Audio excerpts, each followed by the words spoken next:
Hill and to Republican Senator James Risch of Idaho. He's a member of the Senate Intelligence Committee and the Senate Foreign Affairs Committee. I spoke with him earlier this evening just as the story on the Comey memo broke. Senator Risch, welcome. I want to begin by asking you about a story that the New York Times has just posted about a memo, a contemporaneous memo that former FBI Director James Comey wrote after a meeting with the president on the day that Michael Flynn resigned as National Security Advisor.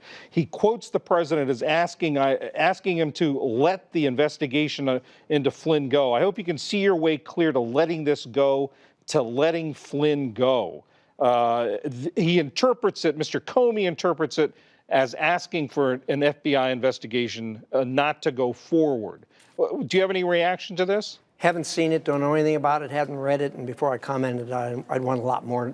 I want to know a lot more about it than what I do, but thanks for asking. I understand. So let's move on to the other news of the day. The allegations or the suggestion that President Trump shared classified information with the Russian officials in the Oval Office. Are you satisfied with the White House explanation, or do you have any other further questions?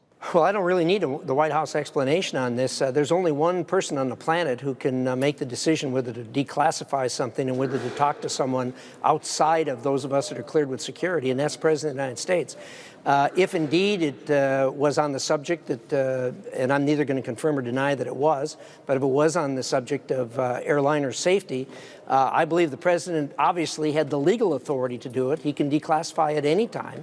But secondly, I think he has an obligation under his oath as President of the United States, when he, in his judgment, determines it's in the best interest of the people of the United States to declassify something, do it. The national media has treated this story as if this was a one-off, like this never happens. Look, the President of the United States deals every day with heads of other countries, with high-level people of other countries, and he constantly discusses classified information with them. Not only can he do that, he should do that, because we exchange classified information with almost every country on the face of the earth, with the exception of a couple of them. And we, even ones that we're not particularly friendly with, we do have overlapping interest in things like airline safety. And so if indeed that was the subject, and that's what's been reported, he should be commended for that. The real story here is there's a weasel here, and that is the person who reported about this conversation. This is a person who is a traitor. They betrayed their own country. They betrayed their families and their neighbors. And when you disclose classified information, classified conversations that you have access to, it is an act of treason. It's unfortunate we can't get that person identified, but he or she should be held to answer for that and treated as any treasonous person would be. And Senator, you say that the president can declassify any information, any classified information. I understand that's true for U.S. intelligence products, but this was an intelligence developed by another country. Can he also declassify material given by another country's intelligence service? Of course. We don't even have laws that cover classified information from another country. People could talk about that wherever they want to. You don't generally do that. You treat it like all other classified information. But the President of the United States is fully entitled to discuss this with the people he sees fit to do it. Senator, you're chairman of the subcommittee, Senate Foreign Affairs Subcommittee on the Near East. I am. The reports are that this information product came from Israel. Does it give you any concern or any pause that this was given to Russia, an ally of Iran, which Israel sees as an existential threat?